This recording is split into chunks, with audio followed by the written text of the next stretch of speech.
အားလုံးပဲမင်္ဂလာပါကျွန်တော်လူသားတွေဟာစဉ်းစားတွေးခေါ်တတ်တဲ့လူတ attva တွေဖြစ်ပါတယ်ကျွန်တော်တို့အတွေးကကျွန်တော်တို့ဘဝကိုပုံဖော်ပေးတယ်ကျွန်တော်တို့တွေးတဲ့အတိုင်းဘဝမှာဖြစ်တတ်ပါတယ်ကျွန်တော်တို့အတွေးတွေမှာစွမ်းအားရှိပါတယ်အကောင်းတွေကိုတွေးတဲ့အခါမှာအကောင်းတွေကိုပိုင်ဆိုင်ရတယ်လို့ကျွန်တော်အဆိုးတွေကိုတွေးတဲ့အခါမှာအဆိုးတွေကိုပိုင်ဆိုင်ရလေရှိပါတယ်အနှုတ်လက္ခဏာကိုတွေးတဲ့ဒါကိုငါမလုပ်နိုင်ဘူးဒါတော့ငါမဖြစ်နိုင်တော့ဘူးထင်တယ်ဆိုတော့အနှုတ်သဘောဆောင်တဲ့အတွေးကစိုးရိမ်တဲ့စိတ်သက်ကြခြင်းကိုသာဖြစ်စေမှာဖြစ်ပြီးတော့အပေါင်းလက္ခဏာတွေးတာမျိုးဖြစ်တဲ့ငါစူးစမ်းရမယ်ဒါငါလုပ်နိုင်တယ်ဖြစ်နိုင်တော့တယ်ဆိုတဲ့အကောင်းမြင်သဘောစိတ်အားထက်သန်မှုကိုပြတဲ့အကောင်းမြင်သဘောကိုကျွန်တော်တို့တွေးမယ်ဆိုရင်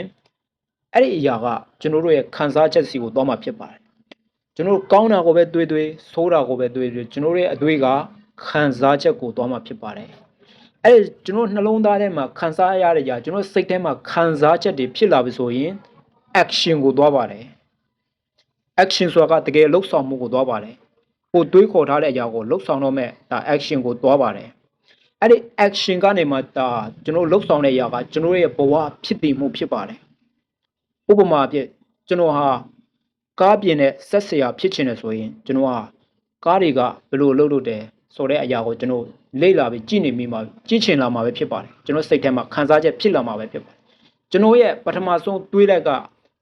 ကားအကြောင်းကားဆက်ဆရာဖြစ်ချင်တယ်ဆိုတဲ့အတွေးကနေပြီးတော့မှခံစားချက်ကိုသွားပါတယ်ခံစားချက်ကနေမှကျွန်တော် action ဖြစ်တဲ့ကားအကြောင်းတွေလေ့လာတာမျိုးတွေစက်ပြင်တွေလေ့လာတာမျိုးတွေလုပ်တဲ့အခါမှာကျွန်တော်ဟာ workshop ဆရာဖြစ်လာမှာပဲဖြစ်ပါတယ်ဆိုတော့ကျွန်တော်ရဲ့အတွေးကခံစားချက်ကိုသွားပြီးတော့ခံစားချက်ကဒါ action ကိုသွားပြီးတော့မှအဲ့ဒီ action ကကျွန်တော်ရဲ့ဘဝအခုနပြောခဲ့တဲ့လို့ကျွန်တော်ကကားအကြောင်းတွေလေ့လာပြီးကားပြင်တတ်တဲ့လူဖြစ်လာပြီဆိုရင်ကျွန်တော်က workshop ဆရာဆိုတဲ့ဘဝကိုကျွန်တော်ရောက်သွားမှာပဲဖြစ်ပါတယ်ဒီသဘောတရားပါပဲဒါကြောင့်မလို့ကျွန်တော်ရဲ့အတွေးကအင်မတန်မှအရေးကြီးပါတယ်ထို့အတူပဲကျွန်တော်နေ့ရက်တိုင်းမှာကျွန်တော်တွေးခေါ်တဲ့အရာတွေကကျွန်တော်ရဲ့လက်ရှိဘဝကို effect အကျိုးတက်ရောက်စေပါတယ်တက်ရဲ့အကျိုးတက်ရောက်မှုတွေဖြစ်စေပါတယ်ဘယ်လိုမျိုးလဲဆိုတော့တင်ကောင်းတာတွေကိုကျွန်တော်တို့အကောင်းသဘောတွေအကောင်းမြင်သဘောတွေကိုကျွန်တော်အတွေးတွေကိုကျွန်တော်အမြဲတမ်းတွေးမယ်ဆိုရင်အဲ့ဒီကောင်းတဲ့သဘောအတွေးတွေကောင်းတဲ့အတွေးတွေကခံစားချက်မှာရောက်သွားပြီးတော့အဲ့ခံစားချက်ကိုတိုက်ရိုက်ထိခိုက်မှာပဲကိုကကောင်းတာကိုပဲတွေးတယ်ဆိုရင်ကောင်းတဲ့ခံစားချက်လေးတွေကျွန်တော်စိတ်ခံစားချက်ကိုရှိမှာဖြစ်ပါတယ်မကောင်းတဲ့အတွေးတွေကိုဒါကျွန်တော်တွေးမယ်ဆိုရင်မကောင်းတဲ့ခံစားချက်တွေရှိမှာပဲဖြစ်ပါတယ်အဲ့ဒီခံစားချက်ကလက်ရှိဘဝမှာတိုက်ရိုက်ထိခိုက်နေမှာဖြစ်ပါတယ်ဥပမာအဖြစ်ကျွန်တော်ဟာအတွေးထဲမှာဘီယာလို့အရက်လို့ဒါကျွန်တော်တွေးနေတယ်ဆိုရင်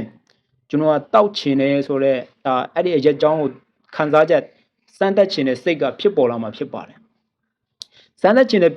စိတ်ဖြစ်ပြီးဆိုတာနဲ့ကျွန်တော်ဟာတောက်ဖို့အတွက်ဒါကျွန်တော်အရက်ဆိုင်ဖြစ်ဆိုင်မှာသွားဝယ်ပြီးတော့မှတောက်တာမျိုးတွေကျွန်တော်လှုပ်လာမှာဖြစ်ပါတယ်အဲ့ဒါကဘယ်ကစတယ်လဲကျွန်တော်ရဲ့အတွေးကနေစလိုက်တာဖြစ်ပါတယ်ဒါကြောင့်မလို့ကျွန်တော်ရဲ့အတွေးကခံစားချက်ကိုဖြစ်စေပြီးခံစားချက်ကနေပြီးတော့မှဒါ action ဘဝဖြစ်တည်မှုကိုဖြစ်စေတာဖြစ်ပါတယ်ဒါကြောင့်မလို့ကျွန်တော်နေ့ရက်စင်တိုင်းမှာတွေးတဲ့အတွေးတွေကိုကျွန်တော်တို့ထိန်းနိုင်တဲ့ဒါအတိစိတ်မတိစိတ်ဆိုတာကကျွန်တော်လူတိုင်းမှာဘုရားကထည့်ပေးပြီးသားဖြစ်ပါတယ်အဲ့ဒီအတိစိတ်ကကိုဒါ